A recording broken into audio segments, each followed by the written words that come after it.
is Father Tsao, and I'm a priest for the Archdiocese of Toronto. When I was in university, I never really considered priesthood as an option in my first year. Because when I was in my first year university, I was very much aiming to become a pediatrician. And I attended the University of Toronto, downtown in St. George. And my marks were pretty decent. I was seeing a girl at that time. So the thoughts of priesthood were just not anywhere within my top 200, 300 priorities of life. But then I would say like the reason why I wasn't considering it was because I couldn't see what was so beautiful about the Catholic priesthood. So God had to change that. And all started happening around the second year of university, right after the fall exams finished. So at the end of the fall exams, I was doing what some university students would do.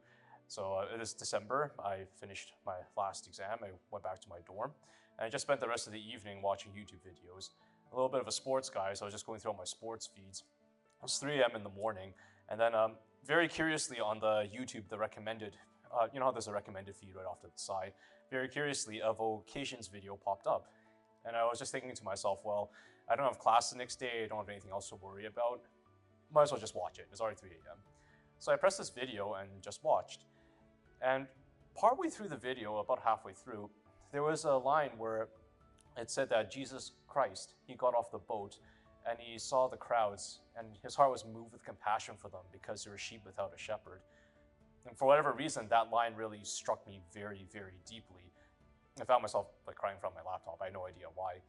But the thought of priesthood never crossed my mind.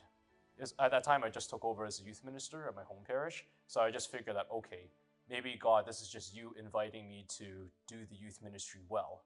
I could do that. So I put this incident out of my head and I just continued with my studies. But obviously God has something else in mind because a couple months later, I found myself praying in front of this very beautifully painted image of the Sacred Heart of Jesus.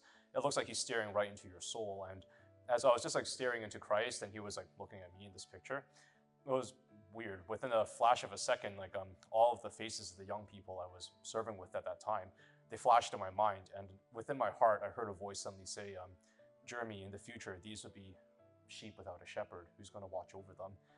And I was once again very confused. I had no idea where this was coming from. And again, I didn't consider priesthood. I just thought, okay, well, the youth ministry position in my home parish at that time, we did 1-year terms. So I figured that maybe you're just inviting me to do 2 years or 3 years. And so I thought I could do that. So once again, I put the incident out of my mind and just tried to ignore it and continue with my life. So God had to step in once again and really try changing my mind. And the third incident that really changed everything happened not too long after. So I found myself on this young adult retreat.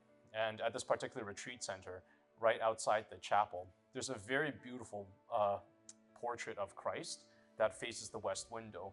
And I just happened one afternoon, like late afternoon, I just happened to be exiting this chapel. And I was the right distance away from Christ. The sun was the right angle in the sky. The window was the right elevation. That when the sun hit me, my reflection fell exactly within Christ's reflection.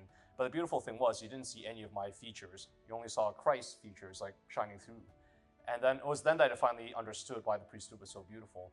That if God calls you to this vocation, you can give yourself so entirely to him that when people encounter you, they no longer meet Father Jeremy or Father whoever, they just meet Jesus Christ.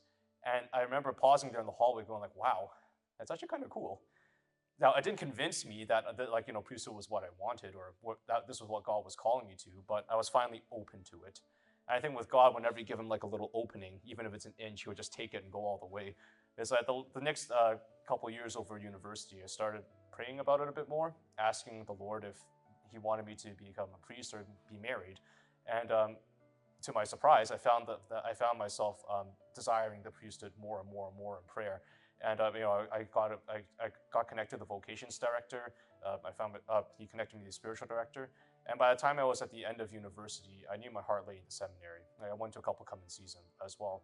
And so in the February of my last year, I applied to the seminary, and then I was accepted. And then here I am today.